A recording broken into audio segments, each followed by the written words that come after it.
many software subscriptions are you paying for to run your business? You probably have something to send invoices from, something to book calls and meetings from, something to send marketing emails from. Or if you don't, you likely are doing everything manually.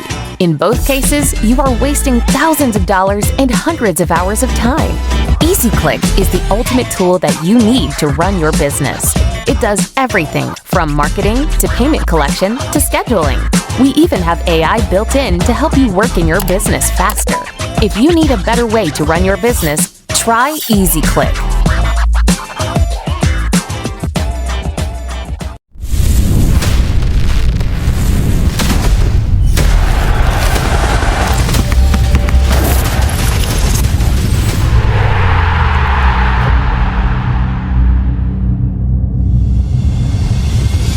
Planning your next big sporting event in Middle East? Stop juggling vendors. Esportainment is your all-in-one partner for production, streaming, and digital delivery across the Middle East. We combine cinematic broadcasting, live streaming, and content creation with seamless execution powered by top-tier crews and cutting-edge tech. But we don't stop there. We support your entire event journey with pay-per-view infrastructure, CRM, and fan engagement tools, AI-driven analytics, mobile games, and blockchain-based rewards, all designed to scale your reach and deepen fan connection. We track player stats, deliver live scores, and keep audiences engaged from kickoff to final whistle. Need sponsors? We've got you covered. From attracting partners to amplifying visibility and boosting your bottom line. At the heart of it all is the Esportainment app, your command center for live coverage, fan interaction, and performance insights. Whether it's a local tournament or a global showcase, our tech, our talent, and our creativity bring your sporting event to life. Ready to level up? Visit esportainment.live and book your call today. Let's build your next event. Esportainment way.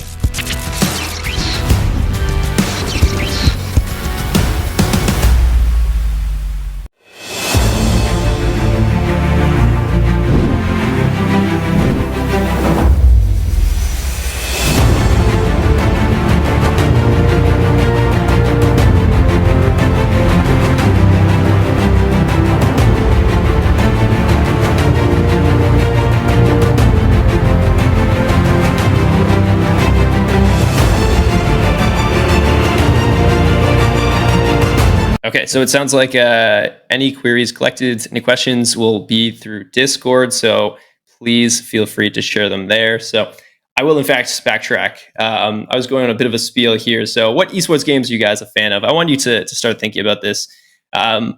What sparked your interest in esports? Whether you're fully invested in the industry and you really want to be a part of it, or whether it's kind of new to you and you're just kind of curious to learn more about it. What game was it? What event was it? What was it that really sparked your interest in esports?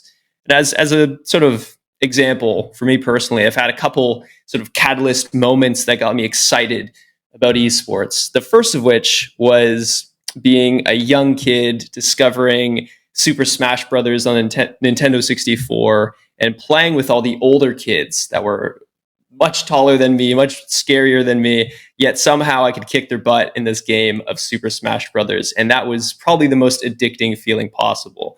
And so that sort of was the catalyst into me really getting excited about competition within video games.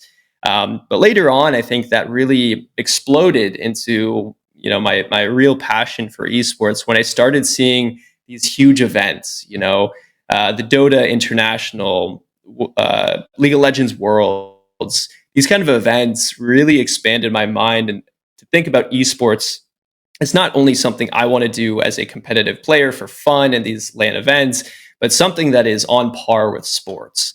And this has sort of rolled into a long career in esports and what is Gosu Academy. So at Gosu Academy, we focus on education around games and esports, whether that's someone trying to become a pro player, which is what all of us probably want to be as, gamers who are excited about, playing itself, but also all the careers that surround that, right? So as an example, there's one screenshot here with a bunch of guys lined up. That was taken yesterday. I was in Saudi Arabia. We were running a coaching esports camp, boot camp.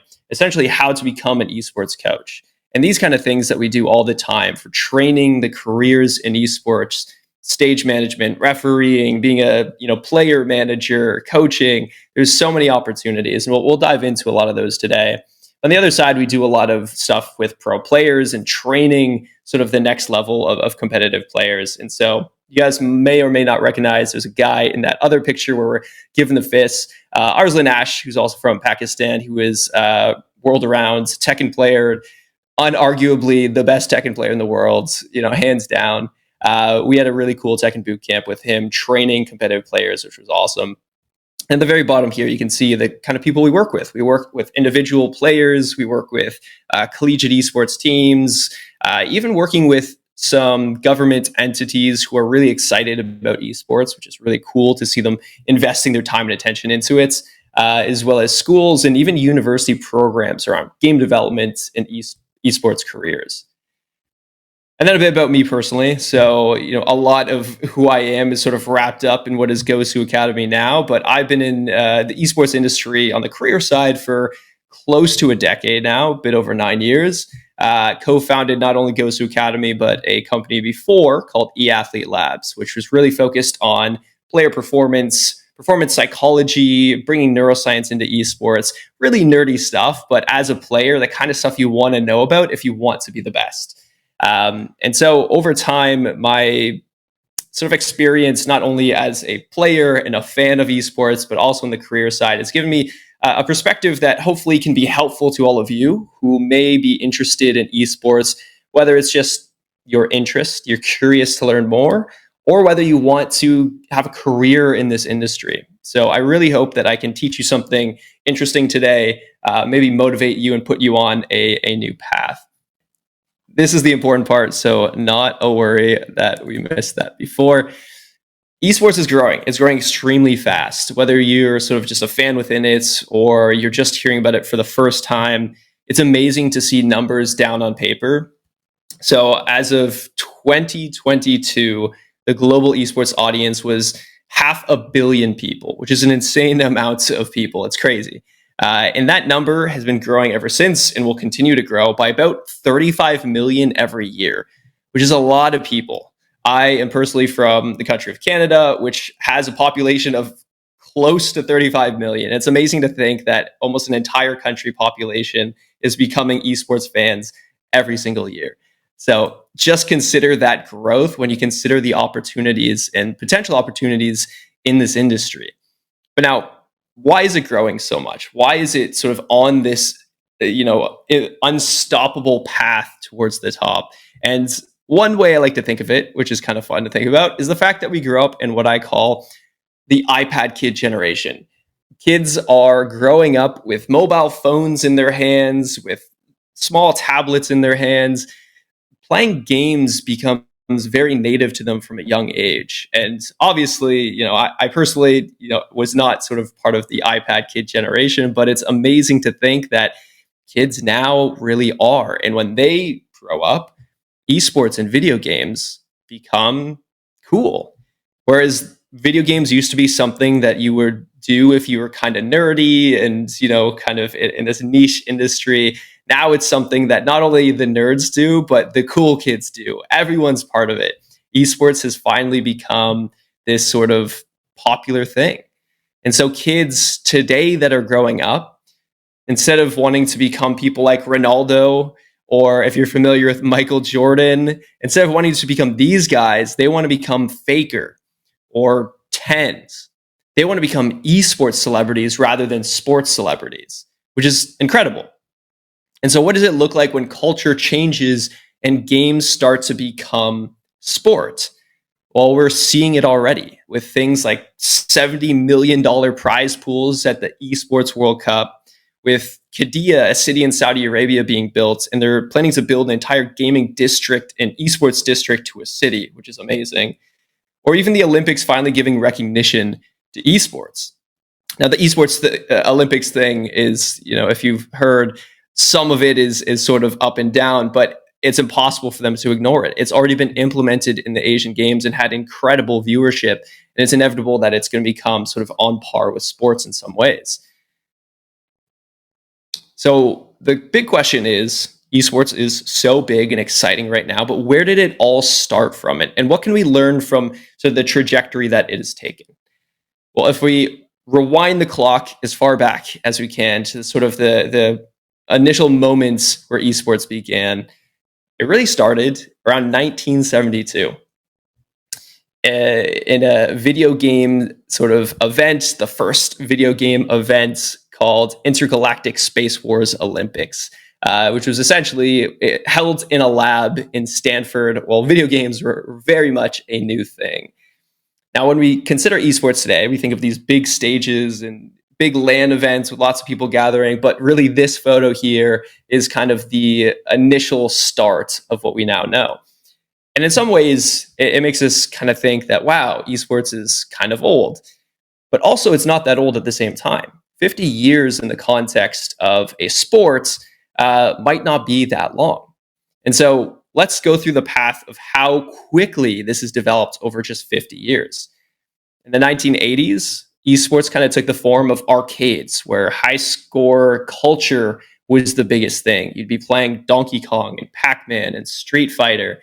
But at the same time, you wouldn't only just be playing in an arcade with your friends and trying to reach a high score, but also magazines and TV were starting to pick up on this video game craze. And they would sort of highlight these players who were getting the biggest high scores in the world, the sort of initial esports celebrities.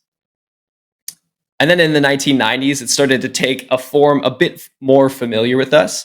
So in 1997, there was in fact it was a Quake tournament, so a LAN event in which they had their first real significant prize, which was a Ferrari, which is kind of mind-blowing at the time.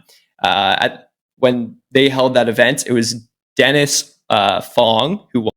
Imagine winning a Ferrari for a video game, especially at this time. It was such a crazy idea. No one thought that esports, that video games could lead to any significant amount of winnings of prizes or money. And when this happened, when we had the first real big prize for a video game event, I think it really sparked what started to become esports as we know it today. Very quickly after that, we started to see video game teams start to rise. You had Team SK Gaming, you had Team Liquid, you had Team Fnatic, all these teams popping up in these early days to really start to compete like an actual sports team. At the same time, in the 90s, or in the late 90s, you had sort of the government starting to bring in broadband in places like South Korea, which became a catalyst for cyber cafes, internet cafes, or as they call them, their PC bongs. And then eventually, when the popularity around video games and competing started to take place, it very quickly took off in South Korea with the game StarCraft, and ended up becoming a televised sport where the professionals, the best in class, became essentially celebrities. And the rest of us started to look at that and get really excited for the potential that esports had. Then in the 2010s, it started to take a form that's a bit more familiar with what we see today. So we started to see, first of all, the rise of Twitch, where you could suddenly go online and watch esports tournaments completely free, which, as you can imagine, boosted the viewership significantly for all of these events. And with a rise in viewership came a rise in prize pools.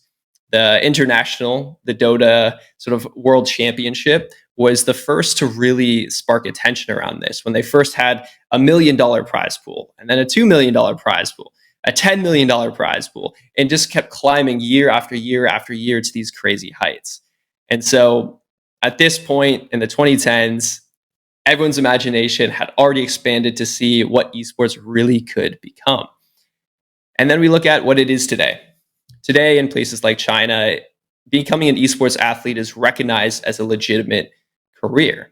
In places like Saudi Arabia, the government is investing money to sort of build an ecosystem around esports because they see the long-term potential of it. We see major events like the Asian Games adopting esports. And then even in places like the US especially, we see the rise in esports collegiate teams and programs. You can actually gain scholarships for universities by being a good esports player, which is kind of amazing. Just being good at a game can get you a scholarship. And as I mentioned at the start of this, imagine the difference of, say, a sport 100 years ago, not even 50, but 100 years ago. So we can consider the trajectory of the next 50 years. 100 years ago, the best professional football players were making about 20,000 US dollars a year. And today they're making tens of millions, which is nearly a 1,000x increase in salary. And imagine what that would look like in esports. We've already seen a huge growth over the past 50 years, but consider what the next 50 are going to look like. But how exactly does this whole industry work? It's exciting, it's growing, the future is obviously bright, but it's a little complicated. And when we talk about esports, we like to talk about and think about the players themselves, or the people that you kind of see on the surface, but there's an entire ecosystem behind it. Now, while it may look and feel a bit crazy and chaotic, it's actually quite exciting. When you see stuff like this, what it should show you is that there's a lot of opportunity to get involved, to be a part of this industry. You don't have to be the player on stage. For every one player on stage, there's hundreds of people behind the scenes doing other stuff in esports. And so let's look first at the game publishers. These are quite obviously the ones who are in charge of the game. And I think it's quite unique where if you look at a sport like football, you look at cricket, you look at basketball, any of these sports, no one owns the game. No one can tell you what you can and can't do within that game. But when it comes to esports, League of Legends is owned by Riot. Super Smash Bros. Is owned by Nintendo. Every game is owned and sort of in charged or sort of policed in some ways by their publishers. Which means if you want to start your own League of Legends tournament to sort of rival, what the pros are competing in now, it's not that easy. Riot Games might knock on your door and tell you not to do it. But at the same time, this also creates an incentive for publishers to get really excited about esports and to invest in it before it naturally grows. And so with a game like Valorant, Riot Games understood the potential of esports, and they had initially invested money to get the esports scene off the ground and probably gave it a spark to move it forward maybe multiple years in advance of how it might have organically grown, which is quite cool. When it came to the rise of any traditional sport, it kind of happened organically. If a new sport comes out today, it's pretty hard to get it off the ground and for it to become an esport or a traditional sport on the grand stage. But esports is quite unique. And then, of course, you have professional teams and organizations. You also have sort of the ways that they make money. So if you consider the big teams like on the grand sort of international stage, I think T1 is one of the big ones, or Fnatic or Cloud9, G2. These teams are quite unique in that they make money in various ways. They make money from tournament winnings. They make money from merchandise, from sponsorships, from their own sort of ways of creating internal companies that are unique. For example, 100 Thieves, which is an American esports organization, is really well known for both their creators as well as their apparel. They've created a very unique sort of clothing line that is different than most typical esports merch. It is much more on par with an urban streetwear brand. Then we have our tournaments organizers. So when we think about the magic of esports, the excitement of esports, there's a lot that goes into creating that. All the amazing moments that happen on stage, the big lights, the screaming crowds, the casters over the games, all of this has to come together through the tournament organizers. Here you have your EFGs, you have even your Riots, your Blizzards coming in to help run events. You have other companies, whether big, small, online, offline, coming together to create events themselves for people to compete in, whether at a grassroots level or on that pro stage. And I think many of us overlook all the opportunities that go in that. Organizing events, running events, making sure things happen on time when they're supposed to happen is a very difficult thing to do and requires a lot of people. And so that means that creating that magic of esports is a huge opportunity for anyone interested in the industry.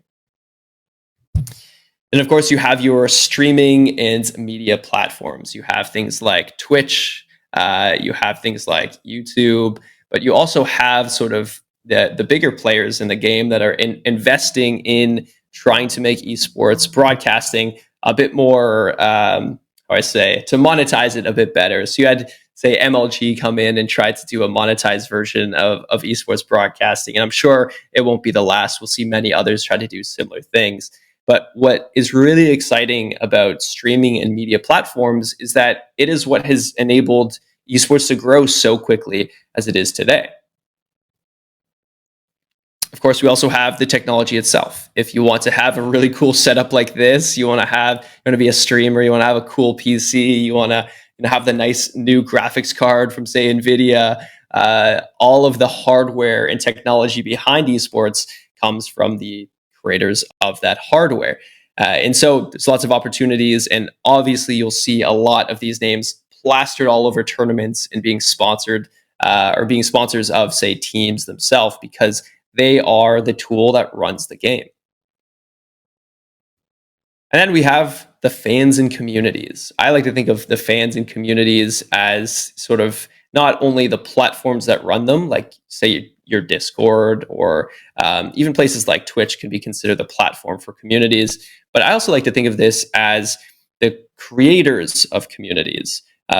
We have seen many times that there have been communities on, say, Discord that have become their own sort of business. They have essentially employees running them. They run tournaments and events. In many ways, we have kind of built this into what we offer as well, where we have our platform. We have Discord communities for various games in which we run tournaments, events, live coaching classes. So communities themselves have kind of taken on a life form of their own and become sort of small opportunities, small businesses as well. And then to sort of wrap it up into all the areas of esports, it's not a super comprehensive list, but it's the big ones. Finally, it's the education side. So you have your academies, you have your universities offering programs. The screenshot here is from 𝗕𝗿𝗃𝗃 which is a university that was one of the pioneering big universities to implement esports programs as sort of a major focus in university, which is really exciting. Imagine going to school focused on esports. It's a dream. If I had a lot of that opportunity when I was growing up, I probably would have followed that path, to be quite honest. But at the same time, because there's such an opportunity around education, around the jobs here, you also see a lot of governments getting involved in trying to focus on upskilling local talents. A lot of what we do in Saudi Arabia is, in fact, that they have things like the Esports World Cup, which is extremely exciting. But there's a lot of international talent that has to run that event. So why not, work on training the local talent to be ready for these kind of events, so that when Esports World Cup comes, that there's a lot of locals who are running it. And so, just to sort of reiterate, with the growth of esports, we have seen such a massive increase over the past, say, 50 years. We know the whole story by now. But imagine what the next little bit's going to look like. And there's a lot of incredible projections for how that might look in the coming years, but I really like to see it down on paper. When we consider the opportunities of this industry, they're just going to grow with the revenue behind it. And assuming that these kind of projections are in fact correct, and typically they are, there's a lot of opportunity to come. And so when you guys are thinking about esports, the different places, the sort of ecosystem behind it, the places where you could get involved, it's time to get serious and start thinking, where might that actually be? So where are the opportunities? Where might you fit into this industry? Well, I like to sort of bottle up the entire ecosystem and the career opportunities into 4 core areas for us to start with. And I want you to think about this as I walk through each of them. Which of these 4 do you see yourself fitting into the most? Do you want to be on the player-facing side of things? Do you want to be working with players and teams? Do you want to be a team manager? Do you want to be on the production side? Do you want to be hosting events like what you see in the photo there? Do you want to be a content creator? Or do you want to work somehow in editing content, being sort of behind the scenes, creating the content people see online. Or maybe on the technical side, actually creating the games, actually being the IT technicians behind the events, doing the more technical things to create software and apps that esports players can enjoy and use as tools to get better at their game. And let's dive into these sort of 4 different layers one by one. The first, let's start looking at the player experience. I think a lot of esports fans and gamers love the idea of becoming that pro player. It's sort of the first place that they start, as a fan themselves. But imagine the life of a pro player. If you're a pro, what you're essentially doing is making something that's fun into a job. And so a lot of pros, while they love what they do, they realize that it's not as easy as sitting back and casually playing a game. They have to treat it very seriously. They have a regimen every day. They typically practice crazy hours. A typical job, maybe you're working 8 hours a day, 5 days a week. As an esports player, you're probably putting in a lot more than that, because quite honestly, if your body isn't tiring out the way an athlete's body tires out, then you got to keep pushing on to sort of outwork the competition. And so the player experience is sort of this cornerstone of what we think of when we think of esports, but there's so much more beyond it. And quite honestly, while everyone wants to become a pro, I would encourage you to look at the other opportunities, because there's probably a lot more fun within the other opportunities in this space. For example, if you look at the other player-facing roles, you have things like being a coach and an analyst. How cool is it to develop the strategies that you then see your players put into practice on stage? You could be sort of performance staff. You could be a mental performance coach. You could be on the physiotherapy side of things. You could be helping your players in ways where they're hitting these plateaus, they're having these problems that are holding back their potential, and you're the one getting that potential out of them. How cool would that be? Then you also have the team management and player support side of things. You could be the one who actually helps your players get to events on time, who sort of manages their life outside of the game, who makes sure that the morale stays high all the time, and that you're sort of not only just their friends, but essentially the manager that makes sure their life is simple and easy so they can focus on the game all the time. The second layer would be things like events, production, and the business side of esports. This, quite honestly, is where the magic happens in esports. This is where things like tournament admins come in, your referees, your stage managers, your production assistants, your event directors, even technical operators behind events, right? If you look at, say, the Esports World Cup or any major esports event, there is so much happening behind the scenes. And how cool is it to be a part of that team that makes that happen?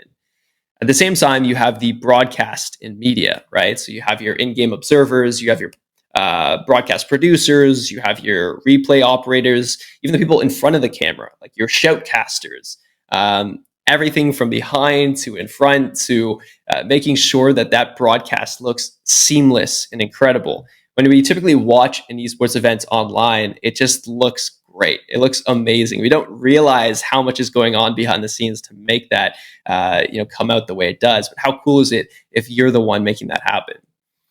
And then the other sort of opportunities here are around the business side of things, right? So you have your people creating their own businesses. There are entrepreneurs. You have the people on the business side of these tournaments and events working with sponsors. You have people working in federations and governments or on business development for the various companies. There's so many opportunities that sort of piece everything together and create that magic of esports. And then the creators. When we think of esports, it's very quick and easy for us to think of not only the players, but the people who create things. Whether that is the people who are staring at you on the camera, your streamers and YouTubers, but also the people who are sort of behind that camera, the videographers, the video editors, the people who like to create content, even the journalists, the people who interview others at esports events, right? If you have the mind for being a creator, for making things, then perhaps being a creator is the right direction for you. And finally, you have your developers and your technical skills. This, I would say, is probably some of the most difficult sides of esports, but also often pays the best. So you have your people who are actually developing the games. You have your game designers, your animators, your UX designers, your QA testers. You have people who are building things like anti-cheat software. You are people who are creating their own apps that sort of overlay the game and give analytics and stats or analyze your gameplay, right? The developers of esports are kind of the essential ingredient to make all of it happen. Without the game, you don't have anything else, right?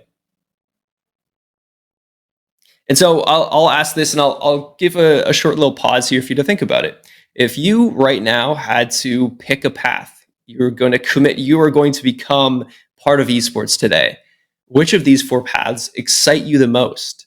Is it the player-facing side of things? Are you excited to work with players on a regular basis? Is it the events, production, or business side? Do you want to be creating the magic of esports that everyone sort of has in their mind when they're imagining their favorite event? Do you want to be one of the creators? Do you want to be the one behind the camera, in front of the camera, editing content? Or do you want to be the one who's actually making the game or making the software and apps that make the game more exciting or gamified, or help players get something more out of it? But once you've picked your own path, the next thing to consider is, how do you get your foot in the door? How do you actually land yourself opportunities, right? If you're excited to enter esports, it's not super straightforward. And so I want to break down these sort of key steps for you. The first is to identify that path. You have to kind of know the direction you want to head, and you need to sort of plan a path for yourself. Maybe even get a piece of paper, pencil, and start crafting out what that might look like for you in terms of milestones. Once you've picked a path, you want to start to build a portfolio. So building a portfolio might look like creating something. You want to become a video editor, you create some videos. You want to become a coach or analyst, you create some strategies that might impress players or people who might hire you. At the same time, you need to gain experience, right? So portfolio and experience might be a little separate. The portfolio might get you that experience, but you have to have that experience. You now need that experience coaching on a team, that experience being a referee at a tournament, even if it's unpaid. And oftentimes, internships and starting to do free work is the best way to actually get your first opportunities. And then the last thing is to network, right? Once you start to build a name for yourself, you have that experience. The thing that opens doors next is just knowing the right people. And knowing the right people just means getting yourself out there, talking to everyone, building relationships wherever possible. And so we'll kind of go through step by step what this might look like in various sort of paths or directions. If you take the competitive direction, you want to become a player or a coach or an analyst, you need to start by, grinding the game, learning the game, mastering it in every way possible. Not only playing it endlessly for hours on end, but studying it as if it were a subject in school. Developing your game knowledge, knowing what decisions to make, learning on such a level that you could teach someone else. Then as you develop that skill, you want to also enter tournaments, get exposure as much as possible to sort of not only ranked, but competitive. And if you can, try to have some sort of semi-pro or professional career, but at the very least, getting as close as possible. The next step is, imagine you want to become a coach.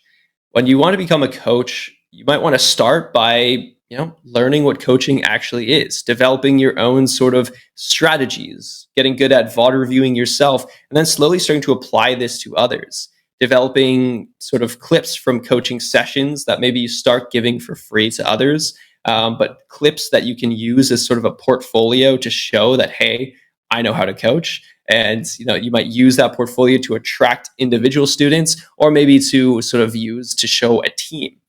Eventually, you need to gain that team experience too. Coaching individuals does happen to be quite different from coaching for an organization or a team.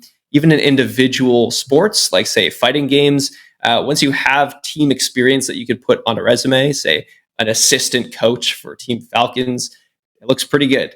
Even if being that assistant coach was actually an unpaid opportunity that only happened for 3 months, it still looks amazing on a resume, and it's amazing for you to get that kind of experience. So build that portfolio, get yourself that experience, and then start to network, right? Join every game server on Discord that you can, reach out to people, try to, spread the word that you're ready to coach, maybe do some more coaching for players that might get you opportunities when they become a pro, talk to as many people as possible, play games with the right people. There's many different ways to network, but I'd say the first step is try to get yourself out there and make it a habit that every day you're doing something to network. On the operations side, when it comes to events, teams, production, administration, if you want to become someone who's, say, in the operations, again, you might follow a similar trajectory where you start by building sort of that esports resume.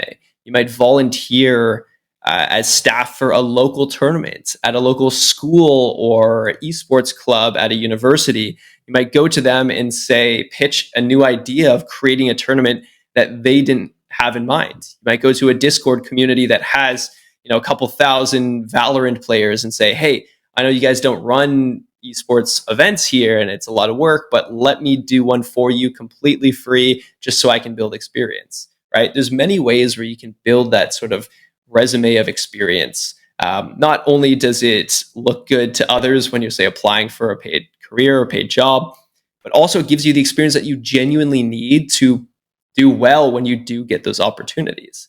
And so when it comes to the operations side of things, you might start with something like an esports referee or an admin, or maybe if you're trying to work a bit more on the production side of things, it is sort of going to a crew, a broadcast crew, a media crew, and trying to find a place within there, trying to learn through experience and through that exposure. When it comes to content, I think, quite honestly, there's such a vast amount of people who would love to do content but don't actually start to do it, right? It's very easy to build your portfolio as a content creator, whether that's you wanting to become a caster or you wanting to become a video editor or you wanting to become a streamer. What you need to do is just do it by yourself. Do it first by recording yourself, even if you have no audience, practicing as much as possible, creating content as much as possible, and then putting it out there, right? If you make a YouTube channel with all your reels that you're creating from clips that you're making to show off your video editing skills, or you being a caster for tournaments where you're casting over top of gameplay, put all that content out there. Build a sort of public resume, in a sense, of all that content. Build that experience. Even if it's just kind of you doing it for an audience of 10 people, it's still a good way to build it before people come and see you. You're gaining the experience, you're making things, and then when it comes to the right people looking at your work, they don't care how many views it has. They care about how good it is. If it's really good and it has 10 views, they'll say, it's really good. I don't care that it has 10 views. I want to hire you. So when it comes to being a creator, the first step is really just create. And then you have the technical side of things. I don't think it's too dissimilar in many ways to being the creator, where you want to start by just making things. You want to start by learning, by investing your time into whatever tools you want to work with. If you want to become a video game developer, maybe you learn and master Unity or Unreal. You learn the coding skills, you learn how to use these game engines, and you start to develop your own games. If you want to build Discord bots, start by learning how to build Discord bots. If you want to create an app that does analytics for esports players, start by creating a very simple analytics app and start to work your way up. What's really amazing too is that these days, a lot of coding is becoming sort of easier with AI. And so embrace that, use it. Obviously, you're not trying to rely on it 100% in every way. You still have to think the way a developer thinks, but that's something that can be learned with time. I'll also reiterate that the sort of technical side of esports often does have some of the bigger salaries. So if you're willing to invest the time to learn coding skills, to learn technical skills, it's not only rewarding in terms of being a creator of these really cool things, but also financially, it can be a bit more interesting. And finally, I want to give some advice before we move on to Q&A. So when it comes to esports and building a career, there's so many opportunities. And as I've tried to reiterate a few times, the opportunities are just going to grow. I've talked about a lot of careers, different paths here, and I'm sure in 10 years, there's going to be completely new paths. And all of these careers are going to have, 10 more subunits in the middle, right? There's going to be so much more happening. But you still need to understand the basics. You need to start by networking.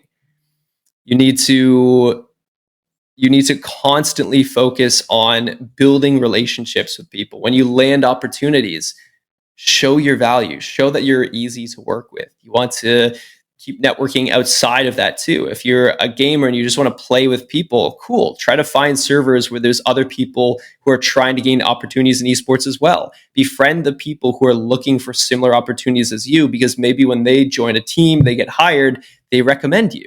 That's how a lot of jobs in esports actually end up happening. It's a recommendation. If you treat everyone around you who's also trying to work in esport as if they're a competitor to you, then you shut yourself off. Esports is really less competitive than you might think. It's much more about friendship and community and passion. So networking is by far one of the best things you can focus on and do. The other thing that I would say is really, be willing to prove yourself over and over again. Drop your ego. Be willing to first work for free at the start. I mean, obviously know your value and don't work for free forever. But at the start, be willing to show your value to others and prove yourself, especially if you don't really, have a lot of skill. Admit that, hey, you might not have a lot of skill, but you're willing to learn quick and you're willing to do your absolute best to make sure you catch up to speed. But then what ends up happening is a lot of the times, once people have a little bit of experience, they kind of feel like, hey, I'm already good at this. They get hired by a new company or by a new person. They say, hey, I'm already great at this. They kind of have an ego and attitude. I would say be willing to prove yourself. Be willing to show how good you are over and over again and never have that ego. I think ego is what kind of kills careers and reputations in esports.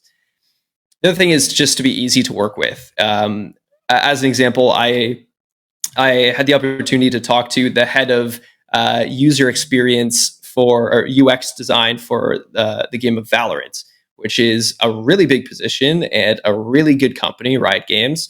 And I remember talking to him about what he looks for when he's hiring people for his team. And the number one thing that came to mind is people that we like to work with. It's just being good to work with.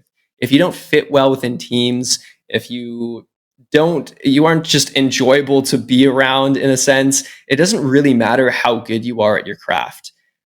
Esports often requires team skills. To run an event, to run a business, to build a game, you need to be able to work within a team. And even if you're really good, but you can't communicate well with others, or you're unwilling to work with others, that kind of destroys that whole ecosystem that's trying to build that game or do that thing.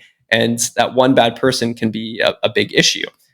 So quite honestly, just being easy to work with is one of the biggest things that you can focus on. So rather than trying to have ego of I'm so good, focus on I'm good, but I'm part of a team and I want to sort of uplift everyone else around me. The other thing is, portfolio and experience beats everything. You need to prove that you've done cool things. I'll go back to that example of sort of if you're applying to work at, say, Riot Games. What they're going to look at is what have you built before? They're going to look at the number one thing on your resume of, okay, you have a list of 10 things. What is the first thing you listed? Let's click on it. Let's see a demo reel of this game that you created.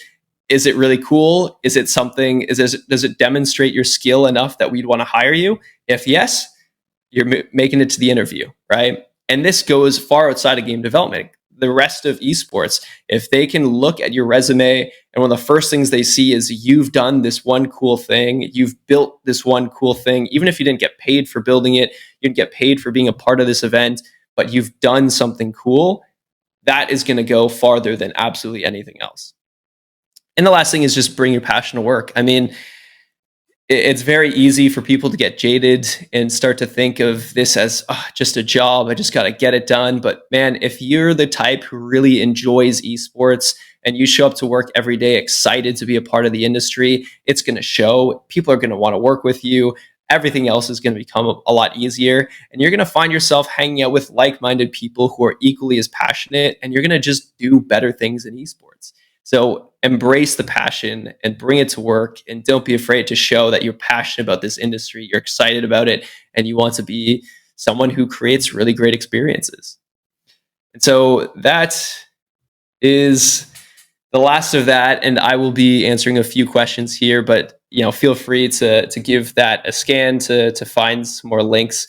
Feel free to check out gosuacademy.com to learn a bit more about what we have here. And yeah, if you want to connect with me just personally to ask me any questions that I don't answer now, then feel free to on those listed. But I'll go ahead and answer some questions here.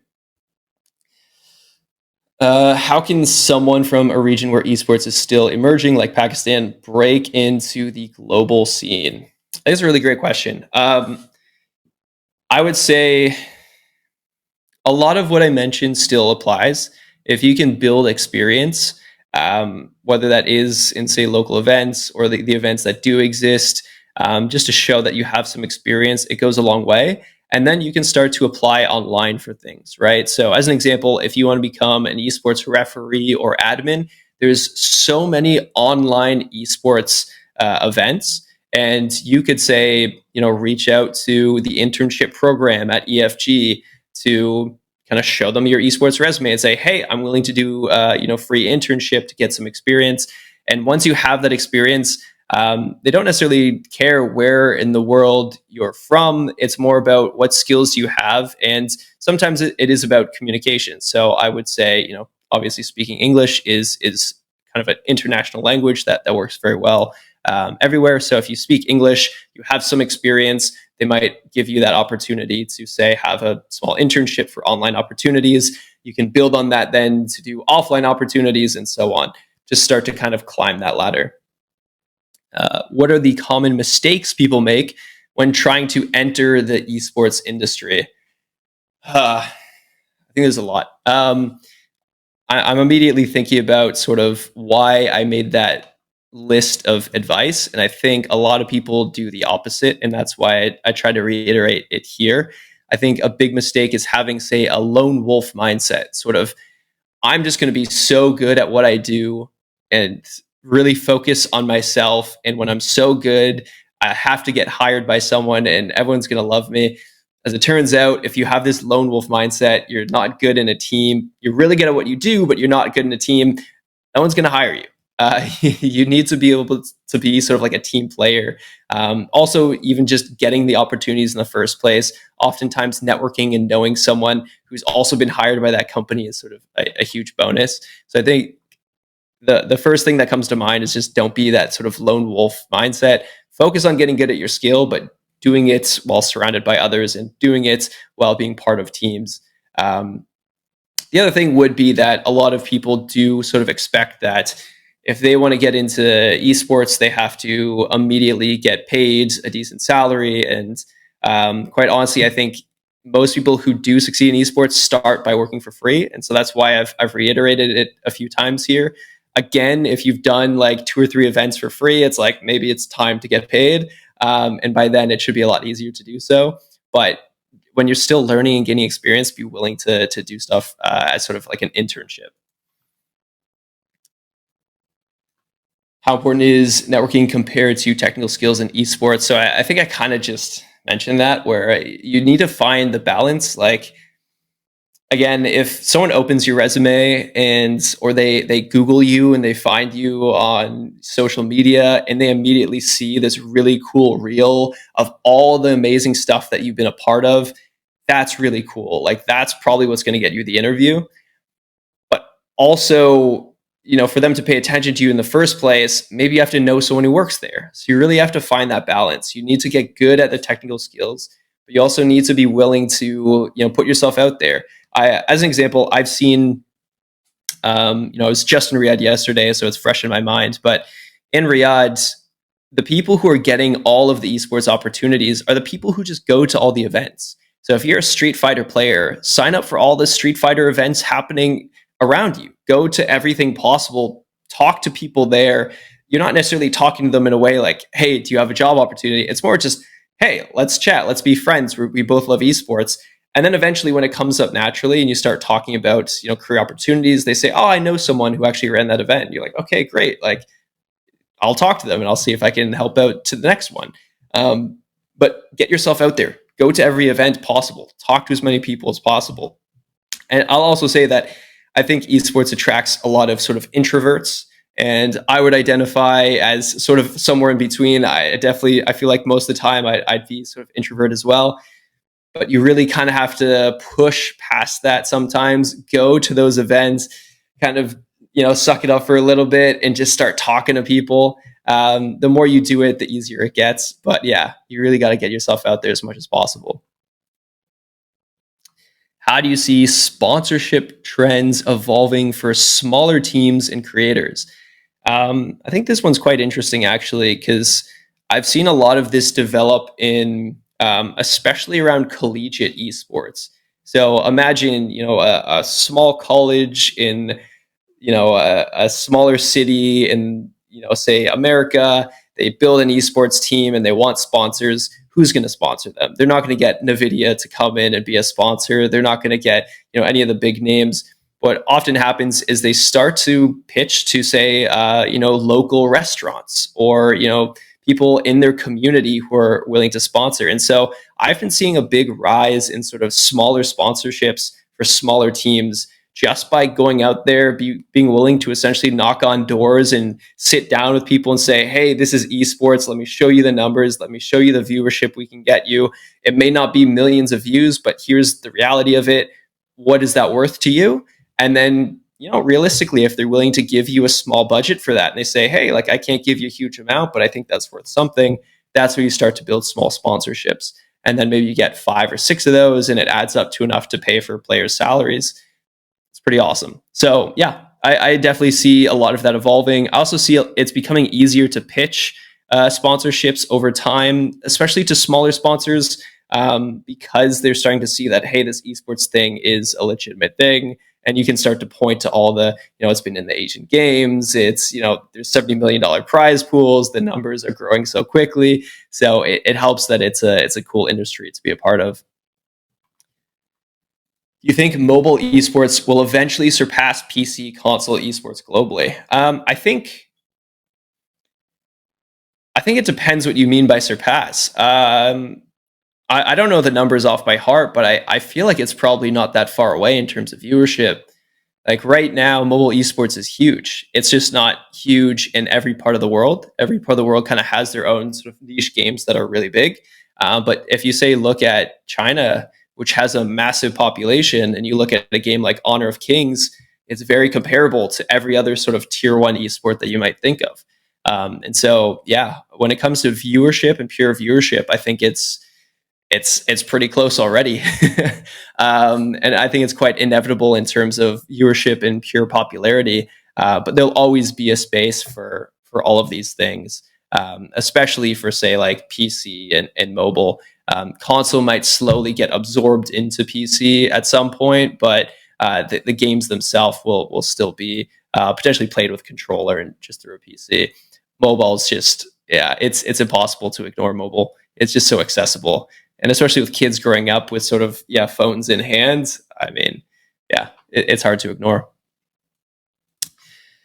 I'm a final year student of business management and interested in esports production and broadcasting side of ecosystem. What advice do you have for me? What tools, skills should I start exploring? Oh, fantastic. I mean, kind of going back to the presentation, I'd say just try to get yourself out there as much as possible. Broadcasting, some of the basic things that you can learn are just how do you set up a stream? How do you stream yourself? Maybe you try practicing by learning how to do a really nice setup on Twitch, learning how to stream yourself on Twitch. You don't necessarily have to commit to being a long-term streamer, but just go through the sort of motions of doing that. Go through the motions of maybe whether you want to be in front of the camera or not, but like setting up a sort of mini production studio in a room in your house and kind of see if you can make it look good with the right lighting. Like the more that you can experience sort of production and actually creating things, the better you'll get at it, quite honestly. And it's really easy to sort of, easy to self-teach with content on the internet. Takes time. So I say easy with quotes. But yeah, just start doing it with what you have available. And once you sort of can create a bit of a portfolio, you can create some clips, some things that you can show others, then yeah, start to get yourself out there. Start to see if you can find an internship, or you can work at, say, a local esports event. If you can find, say, an event nearby that has no plan for broadcast or production, see if you can be the sole person doing that for them. Again, start for free, do some cool stuff for them and make them kind of go, wow, this is amazing. And then maybe the next time they run that event, they say, yeah, I'm willing to pay for that, for you to do that again for us. That was really cool. Similarly, that helps you create a portfolio and some experience. So yeah, I'd say just get started with what you have available. Try to create something for others who are already creating these events and already doing stuff in esports. And then I think that'll be a good way to get the ball rolling. I want to start an esports training / skill development center. How can I get access to professional courses? So it depends what courses you're referring to.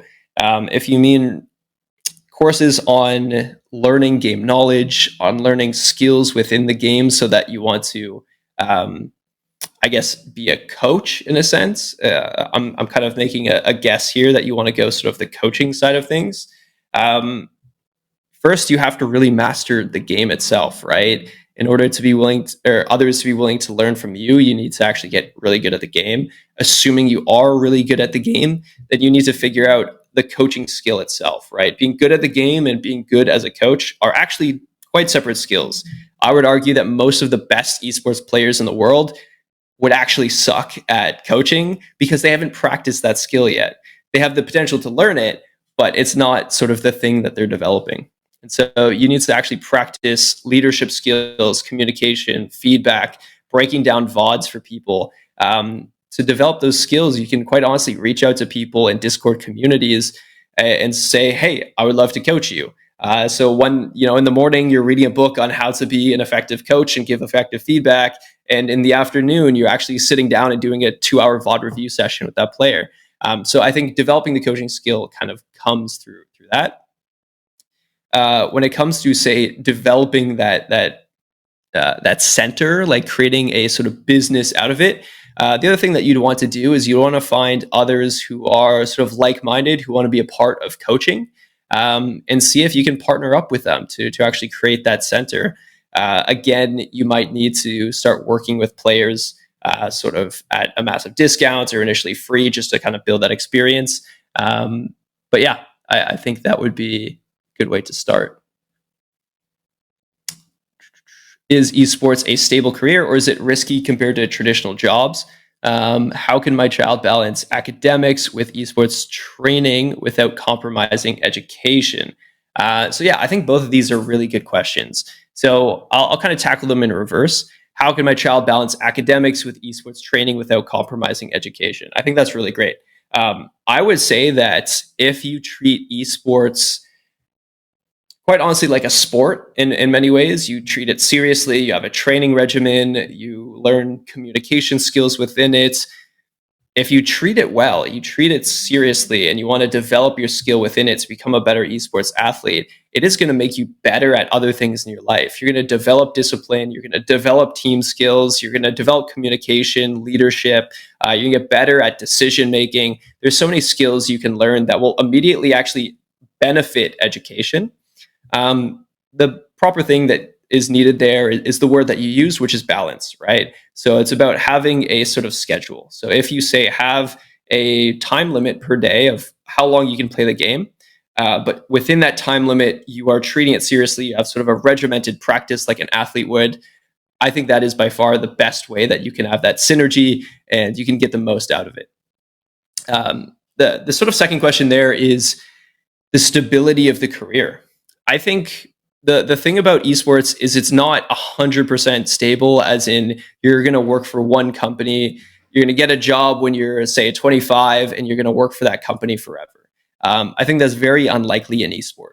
And so what you need to do in esports is you need to build enough experience and build that sort of resume, as I was saying, so that companies can't really ignore you. Like, you're just so good that everyone wants you. And so what I've seen how a lot of people have succeeded in esports who do have stable opportunities all the time, is that they've just developed that skill and developed that network step by step. And after, say, 10 years in the industry, it's almost impossible for them to not have a job. There's, 5 different companies that they could knock on their door and say, hey, I'm available, and they'd be willing to hire them. So it really is a bit less stable in a sense until you've built your skill and your experience. But if you're willing to put in the effort to do so, there's going to be a point where it's inevitable that you're always going to have opportunities. How can I convince educational institutions to adopt esports training as a discipline? I think it's a fantastic question, and I feel like we as Gosu Academy are still trying to figure that out in some ways. The ways I've seen it has worked is discussing with them, especially if it's, say, a school that's K-12, discussing with them the benefits of gaming, right? If you game in a healthy way, it's been shown, and there's awesome research from, say, NASEF behind this, to improve attendance of students, to actually improve grades, to improve their ability to make friends at school. And so when you look at the stats and the data, there's a lot to back up the benefits of esports. When it comes to, say, universities, it's really just about showing them the potential, the growth of this ecosystem, and the career opportunities within it. I think most educational institutions don't recognize how much opportunity there is. But once they start to see it, they realize, oh, okay, like there's something worth getting into here. And what's also quite interesting is that the first ones to do it in a specific region usually benefit the most from it. The first universities in the USA to adopt collegiate programs became sort of famous all over the country for it. And people would travel and make so much effort just to go to that university, just to be a part of that program.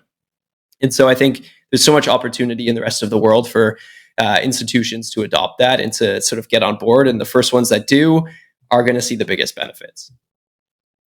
So yeah, I think I answered all the questions that I see here, but I hope you guys have learned a ton from this. I've had a lot of fun discussing all of it. And if I didn't answer your question, or if you have more, feel free to email me, send me a message on LinkedIn, feel free to follow me, or reach out to us through the contact form on gosuacademy.com. And yeah, happy to discuss further and see if we can help. But I will bid adieu and say thank you all very much for being a part of this. I'm not sure if there's anything needed for the rest of the outro, but I'll hop off here in just a moment. And yeah, thanks again for your time. I really do appreciate it.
many software subscriptions are you paying for to run your business? You probably have something to send invoices from, something to book calls and meetings from, something to send marketing emails from. Or if you don't, you likely are doing everything manually. In both cases, you are wasting thousands of dollars and hundreds of hours of time. 𝗘𝗀𝗃𝗃 is the ultimate tool that you need to run your business. It does everything from marketing to payment collection to scheduling. We even have AI built in to help you work in your business faster. If you need a better way to run your business, try 𝗘𝗀𝗃𝗃.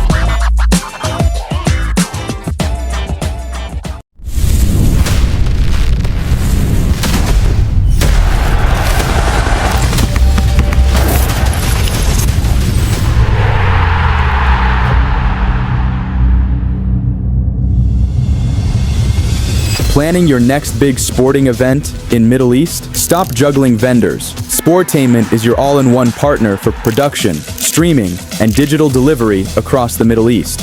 We combine cinematic broadcasting, live streaming, and content creation with seamless execution, powered by top-tier crews and cutting-edge tech. But we don't stop there. We support your entire event journey with pay-per-view infrastructure, CRM, and fan engagement tools, AI-driven analytics, mobile games, and blockchain-based rewards, all designed to scale your reach and deepen fan connection. We track player stats, deliver live scores, and keep audiences engaged from kickoff to final whistle. Need sponsors? We've got you covered. From attracting partners to amplifying visibility and boosting your bottom line. At the heart of it all is the Esportainment app, your command center for live coverage, fan interaction, and performance insights. Whether it's a local tournament or a global showcase, our tech, our talent, and our creativity bring your sporting event to life. Ready to level up? Visit 𝗘𝗀𝗃𝗃𝗃 and book your call today. Let's build your next event. 𝗘𝗀𝗃𝗃𝗃𝗃.